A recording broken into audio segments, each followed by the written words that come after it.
Hey guys, welcome back to the channel where we are finally getting around to my 2021 Airsoft collection video.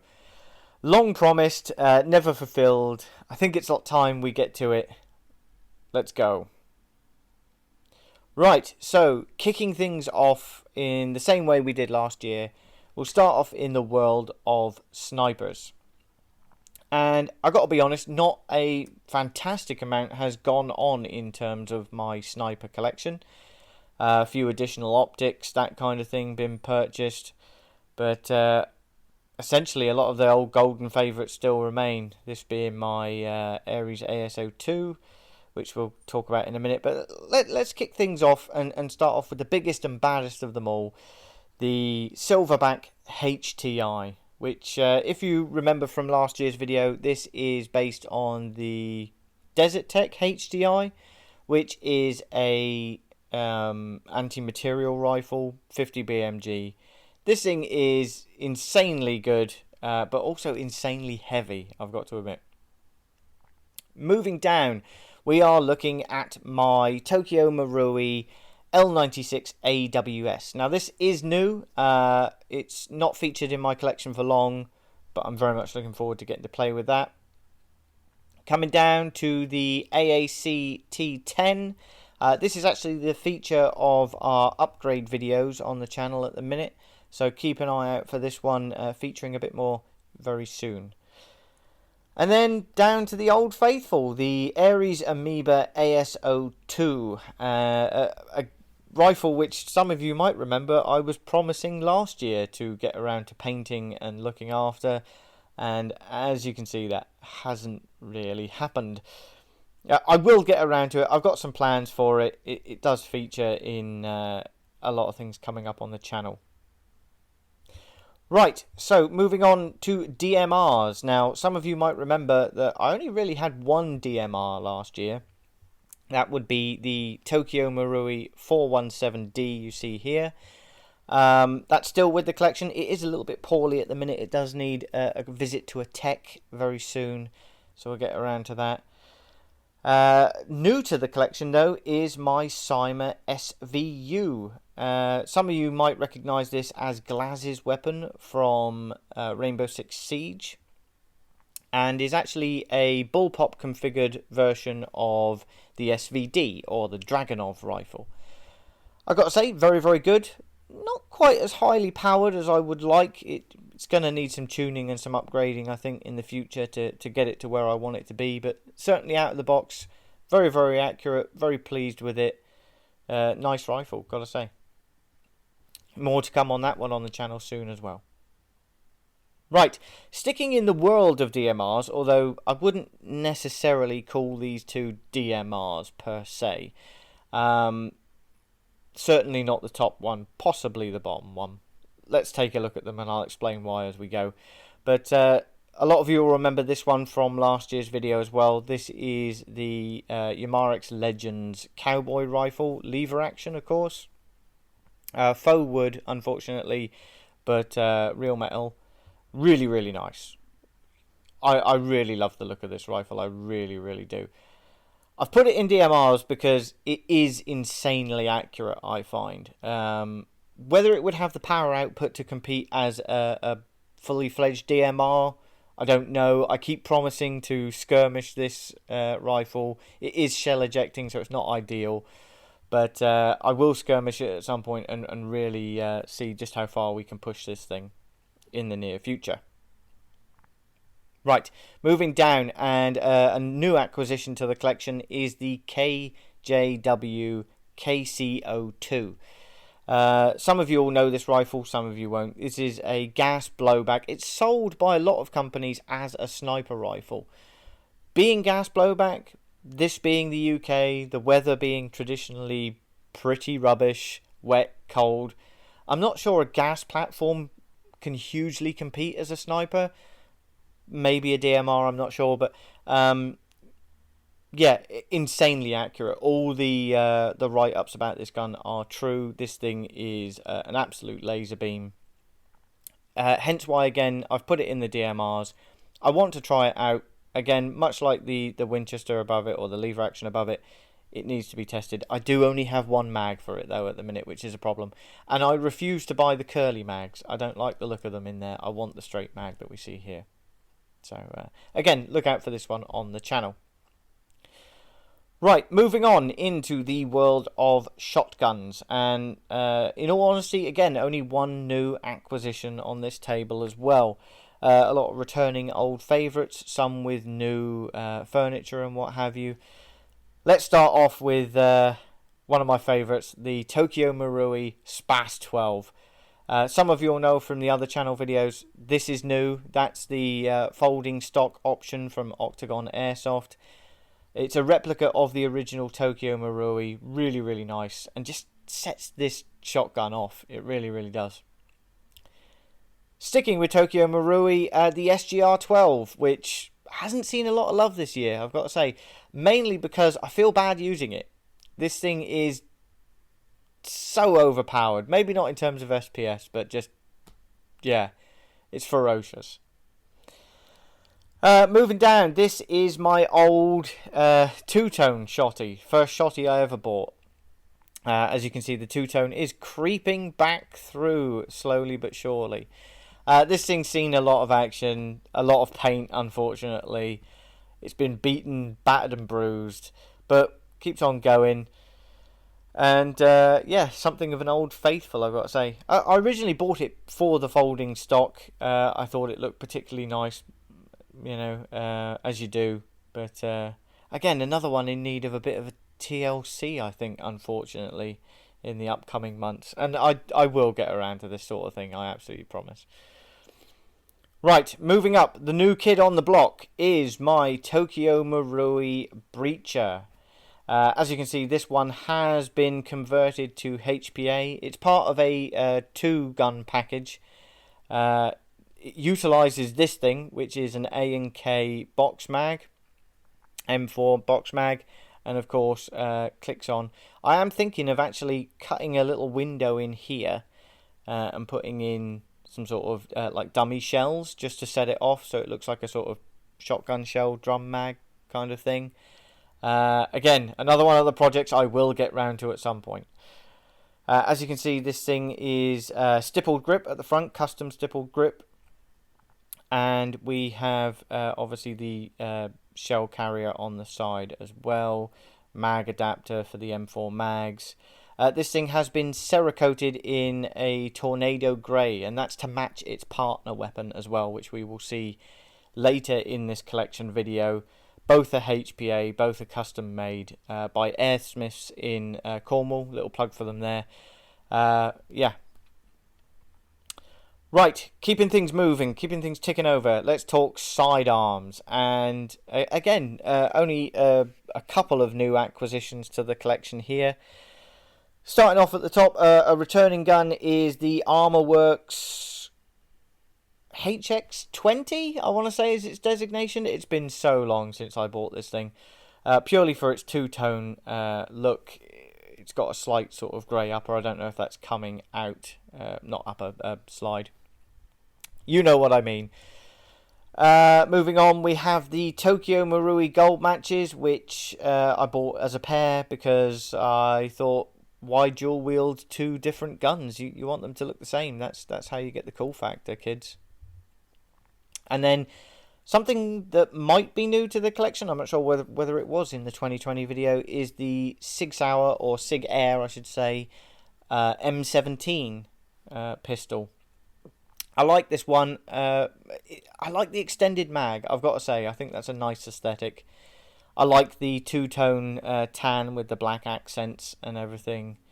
Really nice pistol, actually. Doesn't receive a lot of love online, I don't think. A few reliability issues with the early batches, but I've had no problem with mine. Touch wood, as they say, and yeah, it's been a bit of a reliable dog for me. Newest acquisition to the pistols is this bright white Umarex H8R, or Hater revolver. Not strictly speaking a revolver, that doesn't revolve, it uses these disc things here. So it's got 10 shots, really, really easy to reload the discs and stuff like that and put a new one in. Nice little pistol, actually. Not had a chance to skirmish it yet, but a lot of fun to sort of swirl around and twizzle around. Then we have the golden oldie again, I suppose, the Tokyo Marui Mark 23. I think everyone has one of these in their collection, and if they don't, they need one. Although arguably you could get the ASG Mark 23 as well. I think the Maruis are better. I like the little light sensor on the bottom. Some of you might remember I had an AAP01 in the old video, but it was tan. I do still have that one, but as you can see, I've bought a second one in black, just for good measure. The tan one is actually away at Airsmiths at the minute, having an upgraded hammer to it, because it's going to go in this thing. And I'm going to have a nice little two-tone sort of PDW. This is the SRU PDW kit for the AAP as well. But this black one... sorry, I should mention as well, they do a PDW kit for Glocks and everything as well. So you don't have to stick with the AAP if you want that particular look. As I say, this black one is actually going to be mounted with this, the folding stock option that you can purchase. I thought this would make a nice little sidearm to take into CQB to fall back on. Not too dissimilar from the other new acquisition, this thing, which is the ASG USW A1, a real-world firearm made by B&T. This ASG version is really, really nice. It's got this little pop-out folding brace as well. And yeah, I got to say, this is one of my new favourite pistols. Possibly because it's very, very similar to the Shadow 2, which is here as well. And they both utilise the same magazines and this extended mag as well. Speaking of the Shadow 2, obviously still in my collection, one of my all-time favourite pistols. I absolutely love this thing. I would say the USW might be sneaking it a little bit for me now, but yeah, Shadow 2 still a firm favourite. Possibly a little bit snappier than the USW, maybe. I feel like the slide on the USW might be heavier. Moving on, we see the Hudson H9 and the Tokyo Marui Glock 17 Gen 3, both returning from last year as well. I've got to be honest, the Glock hasn't been fired this year at all. Last serviced, then never fired again. The Hudson's been out once, but that's about it, unfortunately, for those two. Yeah, the big and bold ones now. Let's take a look at my revolver first. This is the ASG Dan Wesson. I think this is the 8-inch version that I tried to customise. Some real shoddy kind of Dremel work there to get an engraving to it. But mainly this was done as an experiment. It's not all that flash, is it? Let's be fair. But I do like the paint on it, I've got to say. I don't know if it's picking it up here, but you can see that the paint is like a chameleon thing. If I just move it around, you might see it go purple in different lights. Yeah, not too bad. But yeah, essentially like a chameleon paint. I want to take this style to some different weapons as well. Use some chameleon paint on some other things. And then we have my WE Barry Burton. This was purchased as a Boneyard product from Patrol Base. Got a little scratch on the slide up there. That's about it though. Works perfectly. I do understand the WE ones are not the best versions. I think Tokyo Marui do better ones apparently. But I'm pleased with it. Makes a nice wall hanger. Something to go with the SGR12 for the Resident Evil theme anyway. Right, moving into a section I can only call PDWs, SMGs, PCCs, and anything really that's using a 9mm cartridge or sort of pistol caliber thing. So a bit of everything here. Where to begin? Let's start off top left, I suppose, is the normal way. And my Tokyo Marui Scorpion Mod 0, I think these things are. Hugely disappointed with this, I got to say. it looks so good, and I wanted it to match how good it looks. And unfortunately, being that little tiny weedy battery in the pistol grip there, it's just not enough. It really isn't. And yeah, it needs more power. I think there is a conversion kit for it you can do that might produce some more power, but nothing I've looked into too greatly yet.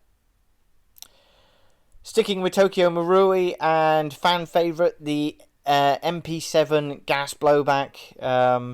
As you can see, this thing's lost all of its certain additions, certainly the tracer unit, the optics, etc. That's because it's fallen out of rotation a little bit at the minute. I do still love this gun though. It will be back with a vengeance in some upcoming videos. It's a fantastic little SMG, let's be fair. Who doesn't love an MP7 gas blowback? And who wouldn't want one in their collection? I think every collection needs and deserves one. It is a fantastic piece of kit. Speaking of fantastic pieces of kit, we can move on to probably its closest rival, really, the KWA or ASG MP9. This one is a KWA. It's really, really fun. Let's be honest. Insane rate of fire. Really, really robust. Unfortunately, hindered with reliability issues you hear about online. Thankfully, again, touch wood. Got to keep touching wood. Mine hasn't suffered any of those issues thus far. I do tend to try and strip it down and maintain it whenever possible. But yeah, hugely, hugely fun. Love this thing to pieces. I just wish I could use it at full beans more often. Obviously, I take it to CQB, and you're limited to single shot, so you don't necessarily get the best out of it. Something you can get the best out of in CQB is the G&G SMC9. I gotta say, I love the way this thing looks. To be fair to it, it hasn't seen a lot of use this year because there's so many other things I've been using. But this SMC9 is absolutely fantastic. I think it looks really, really good. It performs insanely well, considering it's just based off of that GTP pistol with a modified upper. It's got an extended barrel, that kind of thing, all built into this carbine kit. Fantastic value for money. Speaking of value for money, the classic Army X9. This is in my opinion, the best alternative to an ARP9 you can get. I think it actually performs better. Perhaps not built to the same quality. This is insanely plastic. They do an upper tier version, if you like, in the Nemesis. But for value for money, bang for your buck, I don't think you can go wrong with the setup. It comes with its own drum mag as well. This mock suppressor at the front. Yeah, lovely piece of kit. Absolutely adore it. And great one for the kids to use as well. Really lightweight. So if you're looking for something for that as well. Right, sticking with this theme. Again, this is actually a table of mainly new acquisitions. But I think we'll start off with the returning feature of the ASG Scorpion Evo. You'll remember this one from last year, adorned with all sorts of peripherals and what have you, and attachments. Very much the same sort of setup, minus the tracer at the minute, because that has been put on something else. But yeah, hugely reliable, big favourite with the kids. I have used it on occasion and I do really enjoy it. I just have so many other things I can't get around to using it myself. New to the table is the Cyma MP5 Blue Edition. This thing is really, really good. I'm really impressed with the performance of this thing. Maybe not so much the externals. It does feel of no upgrade to the sort of baseline Cyma MP5s, really, in terms of externals. But certainly everything's packed into the inside and where the value counts with the Blue Edition ones. And I am hugely impressed with them. Very, very responsive, very nimble and agile. The kids absolutely love this one. And I'd actually say this has made me think the MP5 is the most child-friendly platform you could get a young airsofter these days. Obviously with the retractable stock there, folds down really small. Yeah, really, really nice. Sticking with H and K, but moving to G and G now, we have the UMP. This is really, really nice. This was another Boneyard purchase, actually, from Patrol Base, and came because it didn't come with its little rails at the front. And that was all. Other than that, completely brand new gun, never unboxed, but when they opened the box, it had no Picatinny rails to go on the side, and that was it. And it saw a bit of a discount for that, so I scooped it up because I've always wanted a UMP. It comes with a big chunky mag, high cap. Incidentally, the MP5 uses these really, really nice mid caps. I should have pointed that out earlier. But yeah, tighter barrel than usual with these UMPs, but performance similar to the MP5, I would say, albeit perhaps... No, I'm not going to say it's more accurate, because it isn't. I haven't been able to test that yet.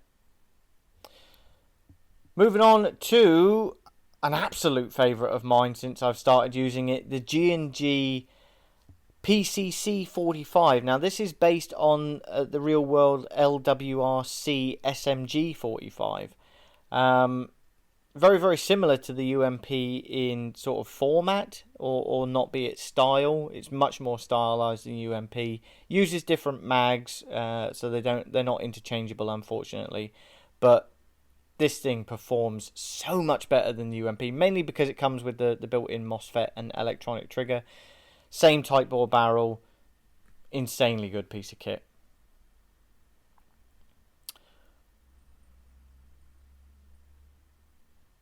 Right, finally in this 9mm section, we have my two KWAs, and I have to say these are maybe my favourites. I don't know.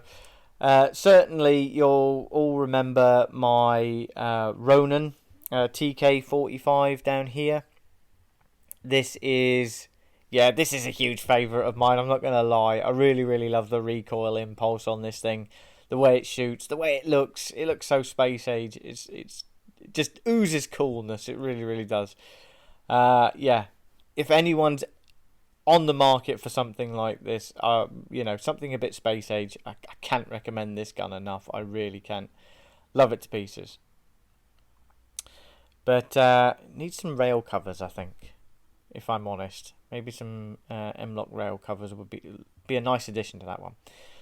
Anyway, let's not digress. Let's talk about this, which is my KWA Chris Vector. And this is obviously the gas blowback version. These things are becoming slightly more difficult to find these days. Something of a collector's item, I would say, at this point. I have 4 mags for this. I have 2 green gas mags, like the ones you see here, and 2 mags that have been converted for use with HPA. I would say the gun cycles slightly better on a HPA line, which is not uncommon for these sort of things. But you miss the versatility of the instant mag swaps that you can get with the green gas mag. But yeah, love this thing to pieces. This will almost certainly feature a lot more on the channel this year, especially in CQB, I would say.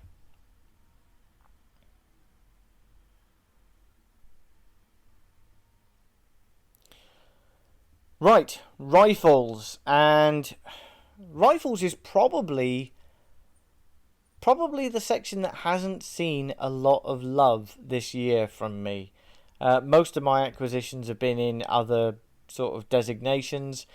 So there is one major new one which we'll get to a bit later on, but certainly everything you see here is returning from the 2020 video. So if we start off at the top left, I suppose, and the 2 G&G Raiders, these are the workhorses of the collection, the loaners that we loan out to friends and family and that sort of stuff that are accompanying us to game days. Ultra reliable, very robust, never going to let you down, that kind of thing. And I would hasten to say that if you wanted to start a rifle, you can't go wrong with a Raider. You really can't. You could tart these things up with pet boxes and a nice optic, nice torch, and they'd look just as good as anything else on the airsoft field. They really would. Don't be fooled by their cheap price. Moving along, we have the star of the new Tomorrow War movie, the ASG CQR with the Hera Arms furniture. Really nice rifle, I've got to say. And since I've seen it in the Tomorrow War, I kind of want to get it out as soon as possible again and use it. Viewers of the channel will know I'm not hugely impressed with the recoil impulse of this thing. But as rifles go, a mid-tier rifle, really, really good. It really is. The split gearbox in these things are really nice. The furniture on it, the Hera Arms stuff is all really, really nice. Good quality rifle, it really is. Not to be knocked in any way, shape or form. Moving down, we have my Tokyo Marui 416 Delta. Fans of the channel will know this is a firm favourite of mine, for I am a big fan of the CBS show SEAL Team, and where this thing features prominently. Not so much in this guise. It doesn't. They tend not to use the magnified EOTech on it, just the holographic. But yeah, good rifle. Love it to pieces. Moving down, another firm favourite of mine, the SigAir or SigAir MCX. Very much a Marmite rifle, I find. People either love them or hate them. I absolutely adore this thing. Adorned with all the EOTech furniture again. This is pretty much the way I run this rifle on Call of Duty when I use it as well, with the magnifier and what have you. And yeah, I feel ultra cool and manly when I use this thing, because it is a bit heavier than some rifles, using proper real steel furniture. Moving on, we have the new boy on the block, which we will get to. Let's save that one for now.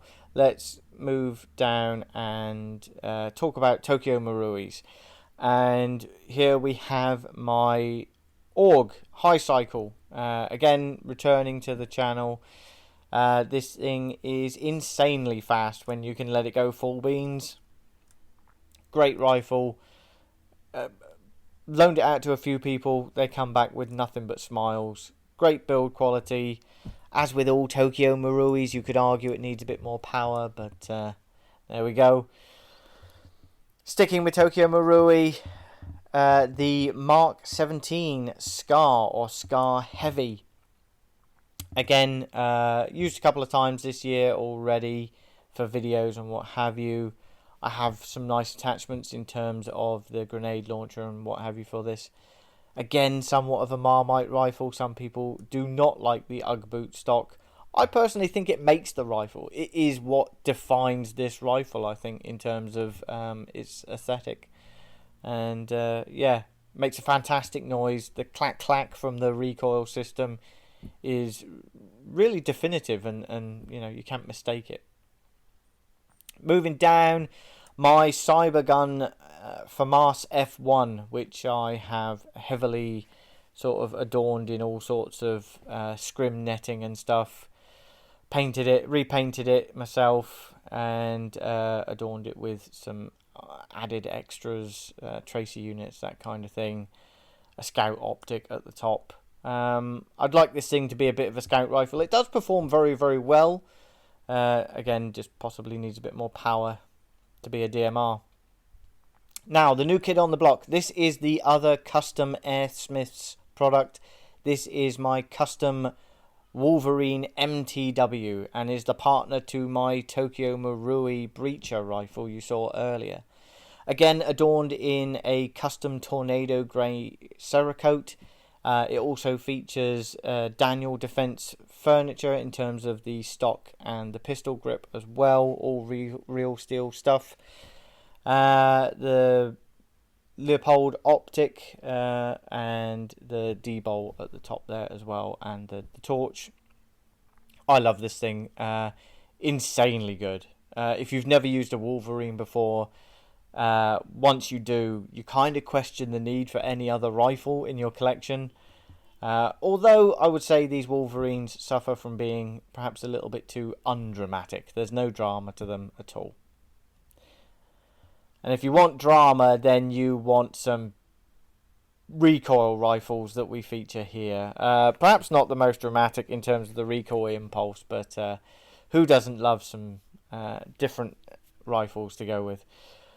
Returning from last year, we'll start off with my Cyma AK, and this is, again, much like the G&Gs, a bit of a workhorse, really.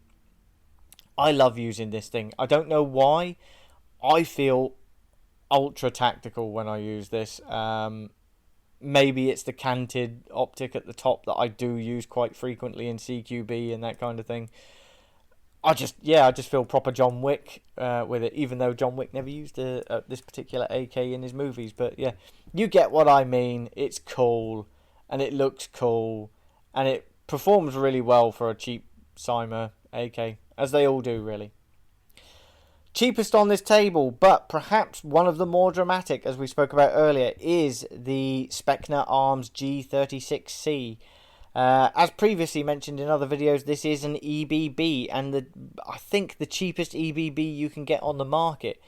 Not the strongest impulse, but it's metal on metal, so it makes a really nice clacking noise when it goes off. Kids love this one to pieces, mainly because of the noise factor as well. Really, really good. Another one that isn't the strongest recoil but makes a lot of noise is the G&G L85.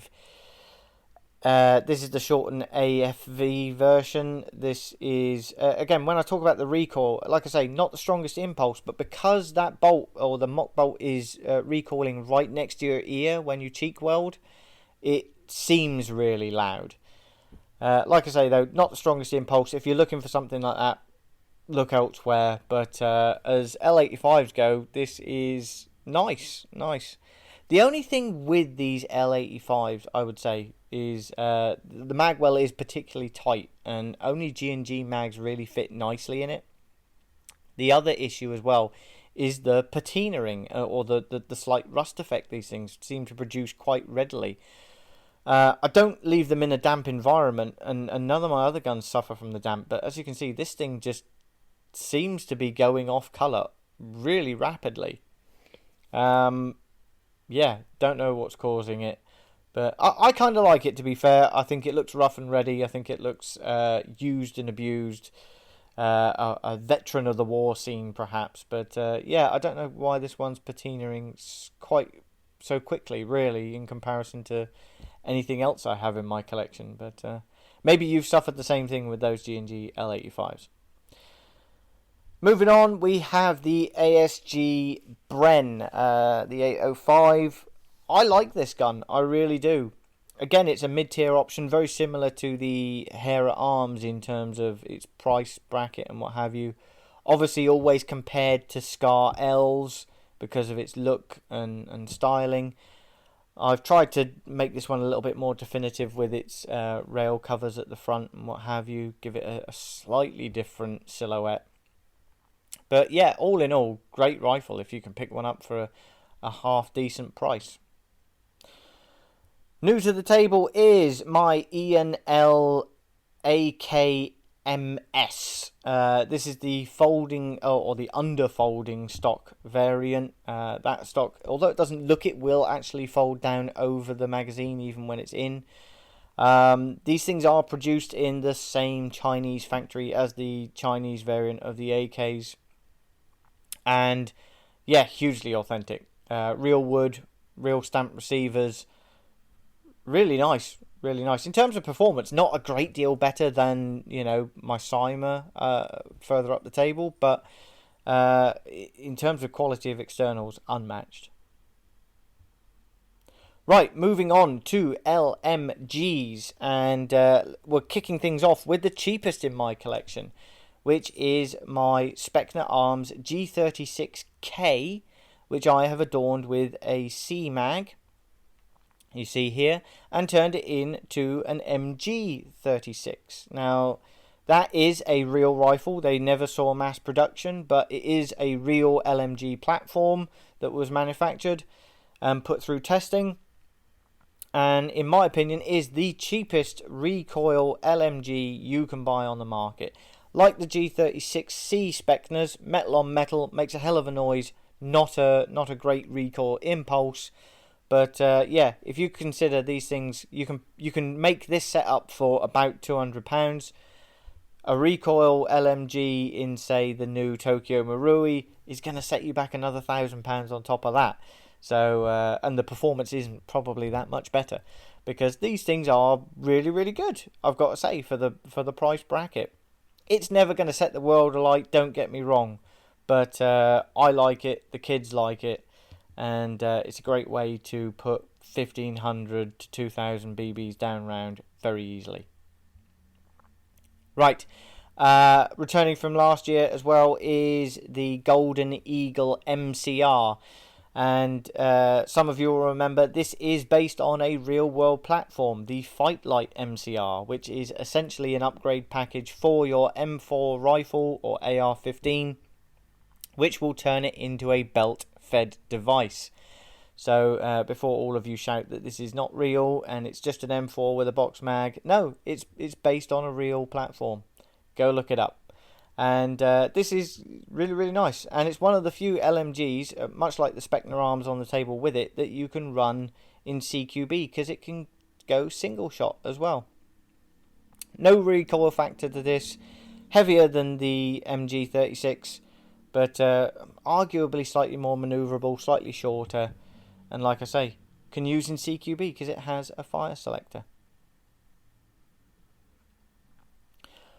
Right, moving on to the more established and well-known LMG platforms. So here we have Old Faithful, as I like to call her. My A&K M60. This thing is... I can't fault it. I really can't. Boneyard product came to me from Patrol Base with a feed issue, easily resolved. A bit of a wiring issue on the box mag. But since then, this thing has worked in wind, rain and shine. It has the adjustable rate of fire, which you can alter with this thing at the front. Just twist it to alter the fire rate. And yeah, never put a foot wrong.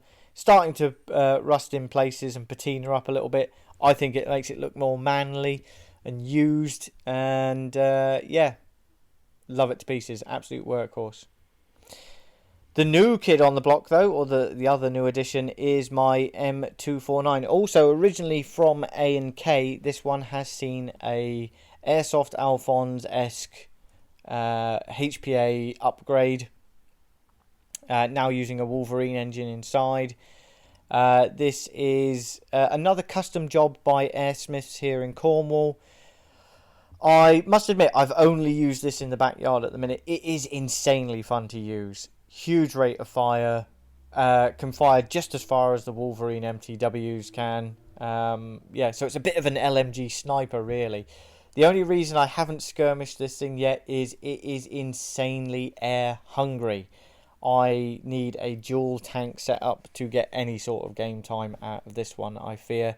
And it is something I'm looking into, getting two tanks running in parallel to each other to feed this thing for enough time throughout the game day. Otherwise, you can literally visibly watch the little gauge on the air tank going down as you hold the trigger down on this thing. It just sucks the air out. But yeah, hugely fun to use, insanely good. A lot of love goes out to Josh at Airsmiths for creating this thing. He's done a couple more since. And yeah, if you've got any HPA questions, head over to Airsmiths. You can find them online. So, rounding this thing off, I've put this in the LMGs. Is it really an LMG? I'm not quite sure. This is the Gunfire Harvester, and as you might be able to tell, is two Cyma M14 EBRs conjoined at the hip, utilising a host of bicycle parts. To all intents and purposes, we have bike handlebars and brake levers. You can see just down the middle there, it's all sort of conjoined by bolts throughout the middle, utilising the M-lock rail to hold it together there. We have this sort of brake lever setup with the brake cables that run down through this section of piping here, which is all adjustable with a cup. But these levers run down and actually actuate the triggers below. And then obviously we have a bike bottle as a battery pack at the rear, which feeds the two guns individually there. And yeah, an insane piece of kit.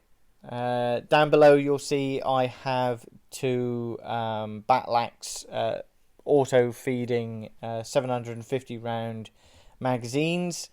So we have 1500 rounds of BBs through this thing. It fires like an LMG, performs like two DMRs to all intents and purposes, has really good range, really good accuracy. Yeah, this thing is insane, and it's insane to look at and to use in general, really. Hugely heavy. You need to use the sling with it just to carry it around for any given time. But yeah, makes a hell of a racket, hell of a noise, and is insanely cool. I think you'll agree anyway. But yeah, I wasn't quite sure where to put that one. So I've stuck it in with the LMGs. I suppose you could call it a saw of some description, but a buzz saw. But yeah, this thing was a very recent acquisition actually, but has been taken out to a field. Unfortunately, hasn't been skirmished due to a few little irregularities with power. But yeah, something to look out for in the future when we get the right battery set up for it and balance things out with the hop-ups and that kind of thing. Okay guys, that's going to call time on this particular video. If you've enjoyed it, then a like and a subscribe is always welcome. And I'll see you in... Oh, hang on. I forgot this one. This one, which doesn't live with the rest of my collection. It's the only one that's allowed to be displayed. This is my flintlock pistol. You'll remember this from last year. Hugely ornate, which is why it's allowed to be displayed. My good lady allows me to display it in the home. But yeah, that's it for now. Thanks very much for watching, guys. I'll see you in the next one.